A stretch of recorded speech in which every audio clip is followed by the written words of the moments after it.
Graham here, living the dream on Monday the 21st of October 2024. I'm sitting in seat 4J on board a British Airways 777-200 en route from St Lucia's Fiona International Airport across to London Gatwick. Yes guys, this is going to be the last one in our St Lucia 24 series. Okay, let's set the scene for today guys. I'm in seat 4J, Fiona is way over there somewhere in seat 1D, 1 Delta. Yeah guys, on board British Airways, even in business class, you've got to pay to reserve a seat. I absolutely refuse to do it. It's one of the things I think stinks about this airline. I know guys, you keep wondering, why do I keep flying them? Yep, I do ask myself that sometime, but really, you've got no choice if you want to travel between the UK and St Lucia, of course. Okay, I've just woken up from I don't know, I must have slept for nearly 5 hours. Pretty good sleep actually, and I've wakened up just about 1.5 hours out of London. I think they're starting to prepare to serve breakfast. So let's get underway down to London Gatwick, where Fiona and I then have to transfer back onto National Express up the M23, round the M25 to London Heathrow's Terminal 5. Let's see how we get on.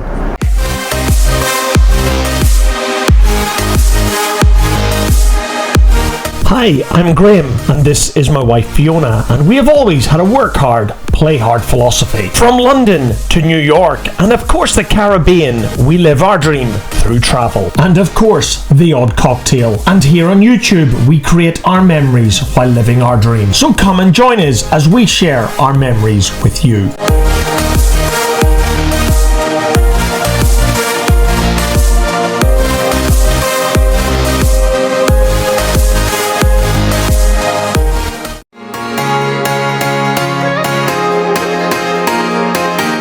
If you'd watched the last episode, you would have seen that Fiona and I had left the Sandals Halcyon in St Lucia for a near 2-hour drive to Fiona Airport, where we are now in the dark. If the journey between the St Lucian capital, Castries, and the airport on the south of the island wasn't bad enough, let me tell you guys, in the dark it was absolutely terrifying. There was no way to bring you any footage from the journey down to the airport, and to be honest guys, I'm glad I didn't, because we saw an absolutely horrendous accident between Dennery and the airport, which we're glad to be at right now. So Fiona and I are now looking for the British Airways Club check-in desk.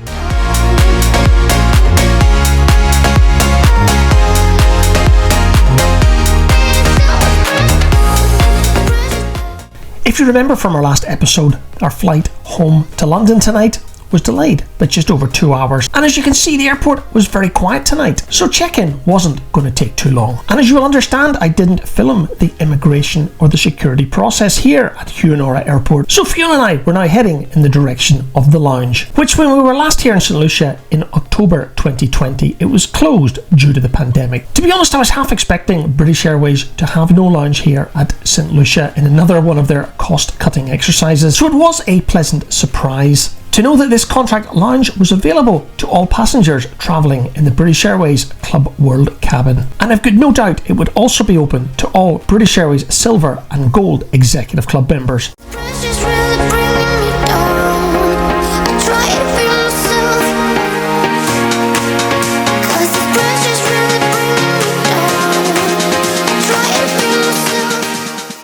Guys, don't expect too much from this lounge if you're intending to spend an hour or so in it. The food was tasty enough, if not a little limited by choice, but there was also a bar, and that's obviously the important thing. And I think Fiona and I were only in the lounge about an hour before our flight was cut forward for boarding.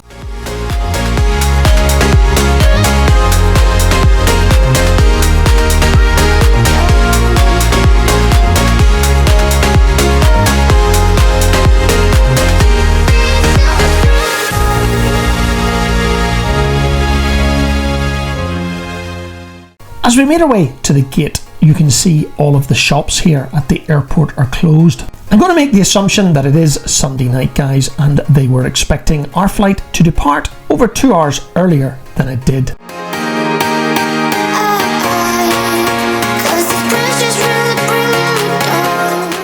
Given that we're about to board a British Airways Boeing 777-200 wide-body jet with over 300 seats. I was more than a little surprised at how quiet the terminal was here in St Lucia tonight, and that meant we didn't have to wait long to board.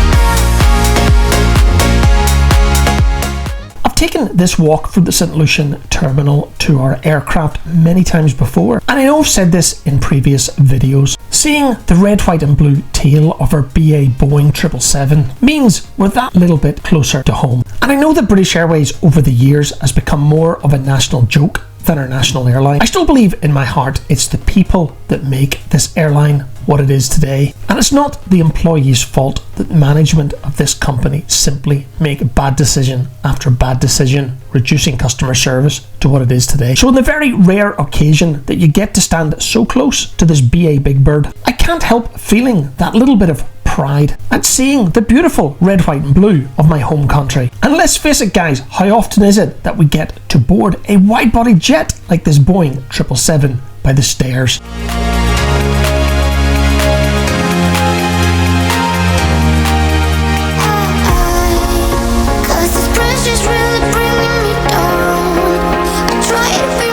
This aircraft had just completed a shuttle service from St Lucia to Grenada and back again, a journey that Fiona and I have already made twice. So I'm going to make the assumption that there are probably more than 100 people already on board this aircraft waiting to head back to London.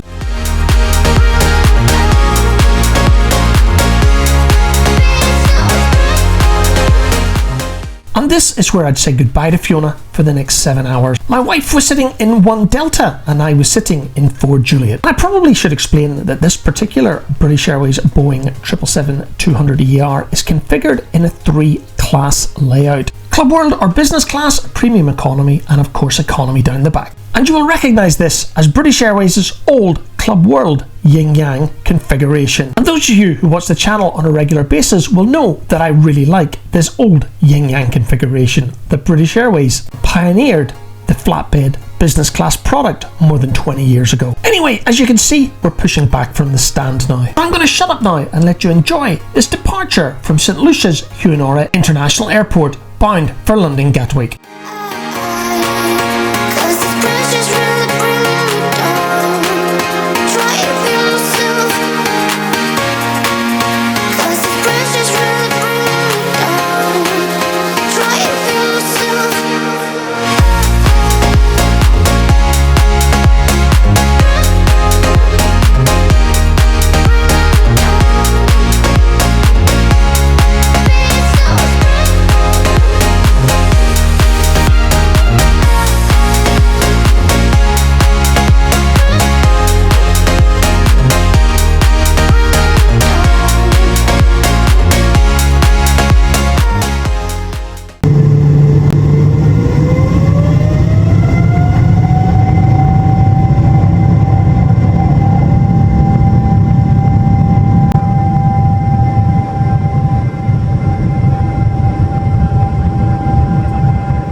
And that's it guys, we've departed St Lucia just over 2.5 hours late. With the delay to tonight's flight, service began very quickly. And since it's been over a month since I got back from St Lucia, I'm glad that I took a photograph of the menu. Otherwise I wouldn't have remembered that this was a West Indian chicken curry. And also without the menu I wouldn't have remembered the warm chocolate brownie smothered in rum infused vanilla sauce. And of course the chocolate brownie was washed down by a cup of black coffee. But the reality was guys, that was it for me and Sunday night. The benefit travelling business class meant that I could put my seat into bed mode and get my head down for at least 4 or 5 hours.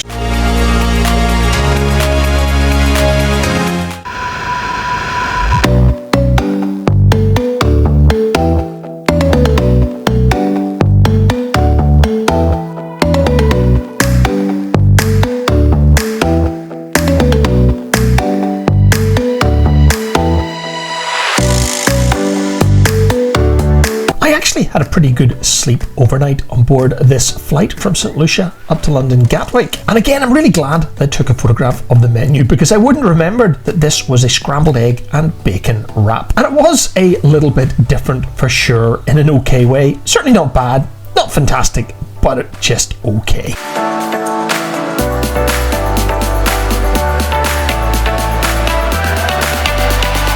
And just like on the way out to St Lucia, seat 4K was reserved as a crew rest seat. Yep, British Airways management in their infinite wisdom were too mean to put a crew rest into this particular 777-200 configuration. And at this point in the flight, we were just off the south coast of Ireland, making us around 1 hour away from London Gatwick. And I was a happy boy with a cup of black coffee.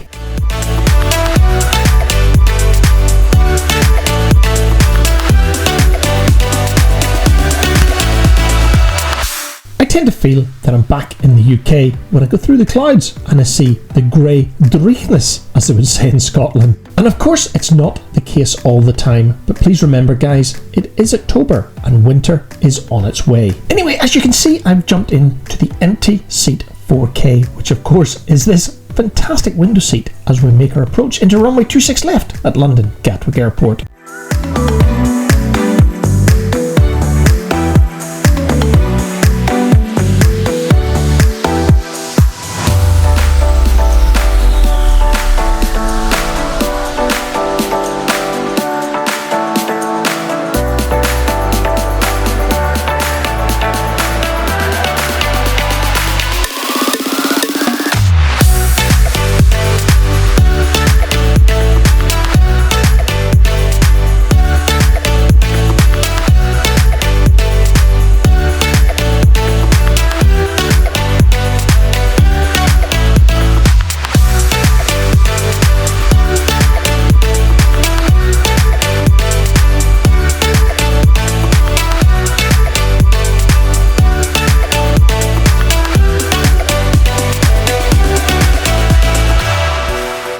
As we taxi off the runway here at London Gatwick Airport, heading in the direction of the South Terminal, which of course at the time of recording this episode is the home of British Airways at London Gatwick. So how would I sum up this return flight from St Lucia? You know, there's really not a lot to say. The flight was just okay. The cabin crew were pretty average, nowhere near as good as the cabin crew we had on our flight out to St Lucia just over a week earlier. But I suppose we got here late. And I had a bed for the night, which meant that I was a lot more comfortable than I would have been if I'd been travelling back in economy. The food was just okay. It was pretty average. And that, to be honest guys, is the best adjective that you can use to describe British Airways these days. When I was growing up, British Airways used to advertise themselves as the world's favourite airline. However, in a post-pandemic world, I would describe British Airways in 2024 as one of the world's most average airlines. They'll get you where you want to go most of the time in relative comfort if you're prepared to pay for it, with food that is edible, and on most flights you will get a professional and friendly cabin service. But seriously guys, don't expect much else from British Airways these days. And whatever you do, if you're not flying long haul and therefore just domestically or an inter-European service, don't fly British Airways guys. They're more than likely to cancel those flights ahead of these long-haul services. As we pull up to the gate at Gatwick's South Terminal, just over 2 hours late, it will soon be time for Fiona and I to collect our luggage and then find the National Express bus service that will take us to Heathrow's Terminal 5, where we hope to catch another British Airways flight, this time up to Glasgow. And yes guys, before you say anything, if I was to do this again, I would have booked into the hotel for the day and got a late afternoon flight up to Glasgow on board EasyJet.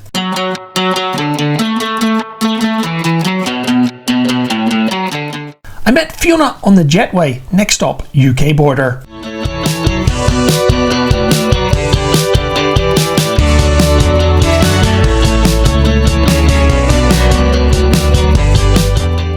And just in case you were wondering, we were warned that there was increased security as we exited the jetway. All guys were asked to produce their passports, so I guess the police were looking for someone.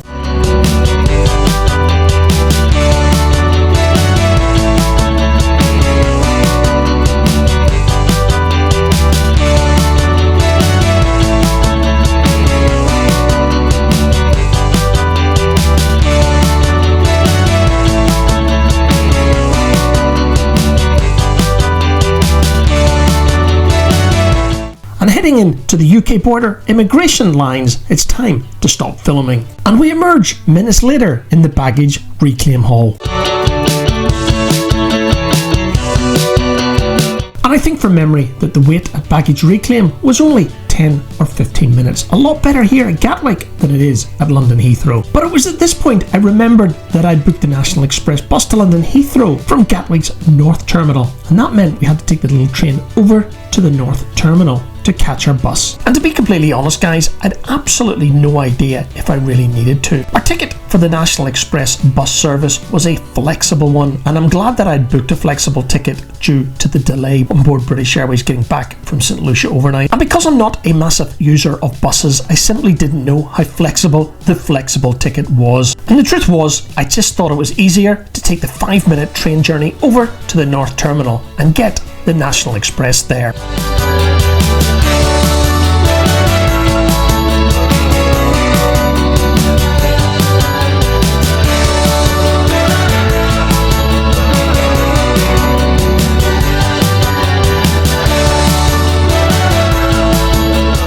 And after an awful lot more walking, we emerged on the ground floor from the North Terminal, right outside the National Express bus stops. And from memory, I think our wait on the bus was less than 20 minutes.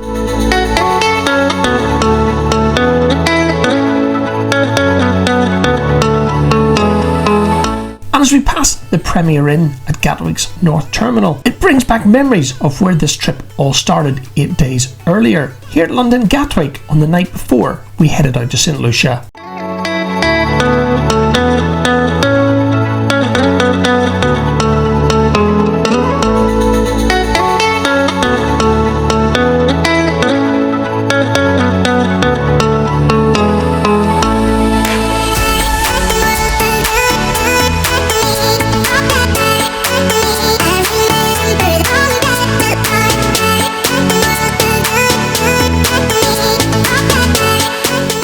As we leave the M25 London Orbital motorway towards London Heathrow's Terminal 5, I want to state the obvious here guys, because we tend to think of bus travel as being cheap transport, but in the case of the National Express service linking Gatwick and Heathrow, it's far from cheap. On this channel, I very rarely talk about the price of travel. Of course, unless I'm ranting about the ridiculous pricing policy of British Airways seat reservations. So I want to tell you that my return journey from Heathrow to London Gatwick and back again a week later, including an increased baggage allowance due to the size of the cases that Fiona and I were taking on this Sandals trip, and adding flexibility to make allowances for potential British Airways delays, and I'm so glad I did today. Return National Express service from London Heathrow to Gatwick and back again cost around £160. Know what you're thinking guys? I have also flown from the UK to Spain on EasyJet and Ryanair return for a lot less than this bus service was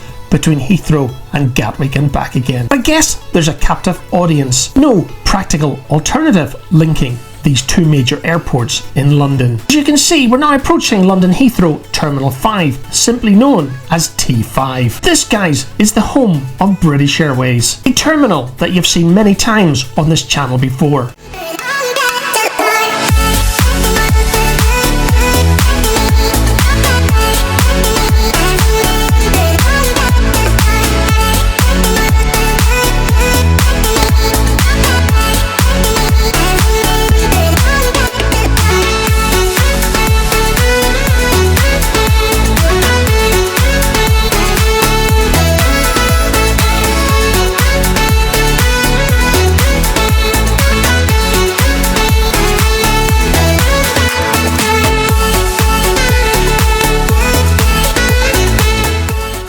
Like most airports that we've used over the last couple of years, self-check-in is without a doubt a thing here at Heathrow T5 as well. I suppose that cutting staff out of whatever process you can when employees tend to be the highest cost your business carries, this part saves money.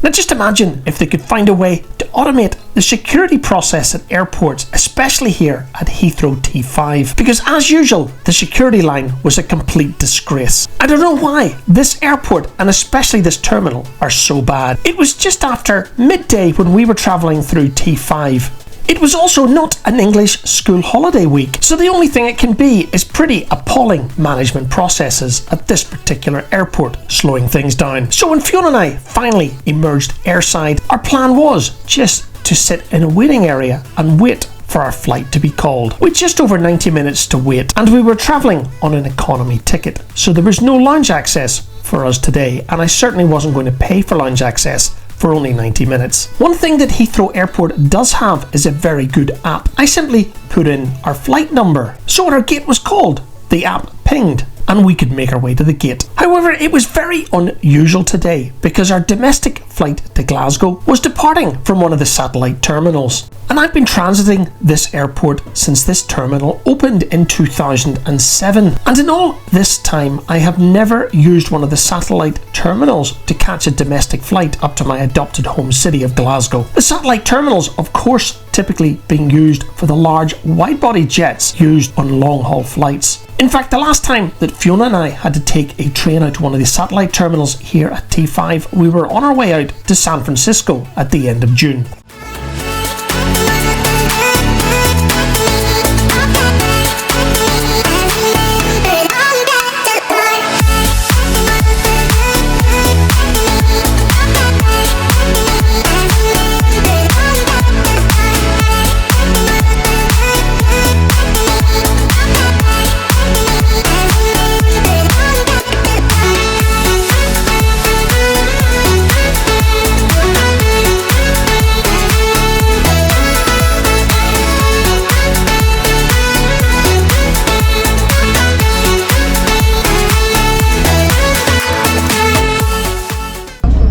This is gates B32 to B48. Please take all belongings with you. Next stop, gates C52 to C66.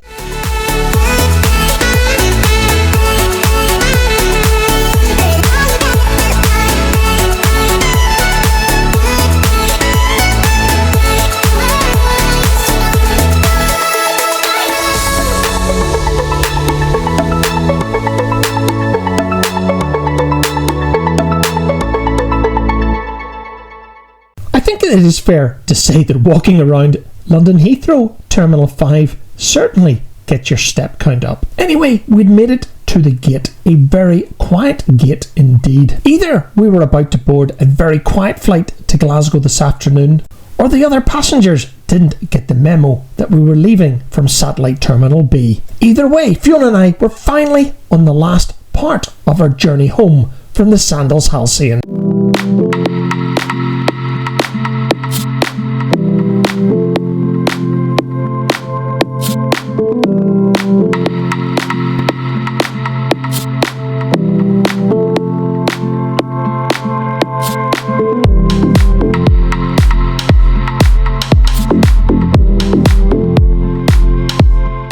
I stopped filming the boarding process because the lady behind me in the line boarding the aircraft was complaining to her partner about my GoPro recording. In all of the videos that I produce for YouTube, I think that I'm pretty sensitive to trying to protect people's identity when I'm filming in public. And in recent years, it's the second time that it's happened to me in an airport. But anyway, as you can see, Fiona and I are sitting comfortably as we're pushing back from the gate. And we'll soon be taxiing to runway 27 right for our departure that would take us back home to Glasgow. And maybe it's karma for filming in a public place, but as you can see, my window today is pretty disgusting. I've certainly been cursed this year with dirty aeroplane windows. So on this last flight that I produce for YouTube in 2024, I'm sorry guys, I can only do what I can.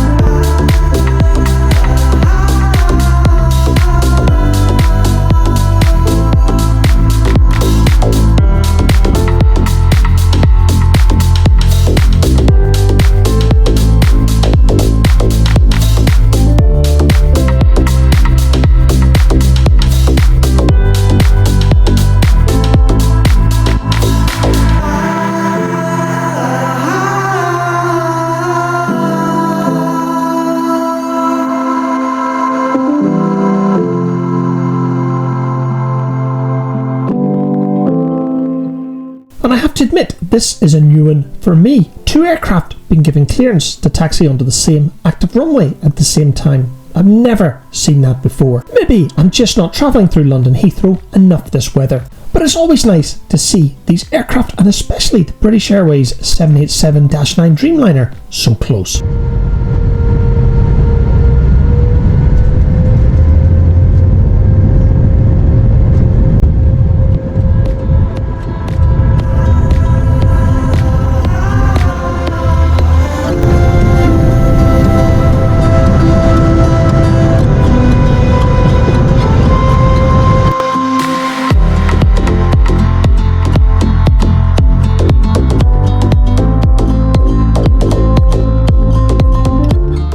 And even back in the cheap seats, economy on board a British Airways domestic service, which they call Euro Traveller these days, you do get a bit of a service. Well, if you can call love corn and a bottle of water service. So I'm not complaining, guys, at least it's something.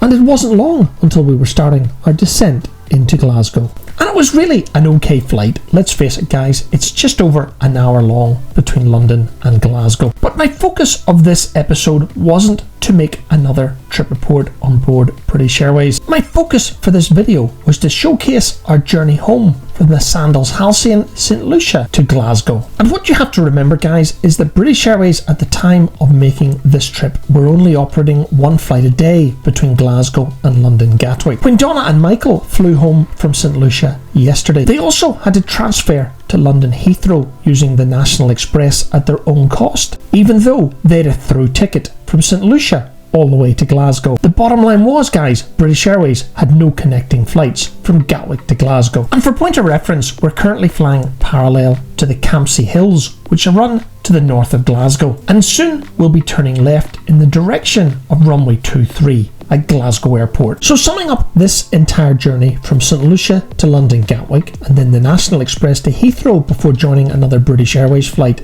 to Glasgow. Would I do it again, guys? Absolutely not. It was ridiculous when I think about it, and it was my choice. At the time we made this trip to St Lucia, I am chasing the next level of status with British Airways, but a Navios flight to St Lucia got me 0 points, and this domestic service return between Heathrow and Glasgow got me next to no tier points as well. However, I am planning to head back to the west coast of the US in January for work, and that should do it for me. So what would I do differently on this flight? As I said earlier in the episode, I would have simply booked EasyJet to get Fiona and I from Glasgow to London Gatwick. And we've done it on previous trips, staying at the Yotel for 4 hours at Gatwick South Terminal between our BA flight landing from the Caribbean and our EasyJet flight leaving for Glasgow. Because as we descend over Mulgai and Bears Den with the River Clyde in the distance, let me explain, guys, at this point in the journey, Fiona and I were absolutely wrecked. By the time we'd made it back to our home, it was over 19 hours since we left the Sandals Halcyon in St Lucia. And ironically, the music that is playing in this section of the video is called Beach Memories from Epidemic Sound, the music subscription I use for my videos. And you guessed it, at the time I have edited this video over a month after getting home from St Lucia, the beach is definitely a distant memory.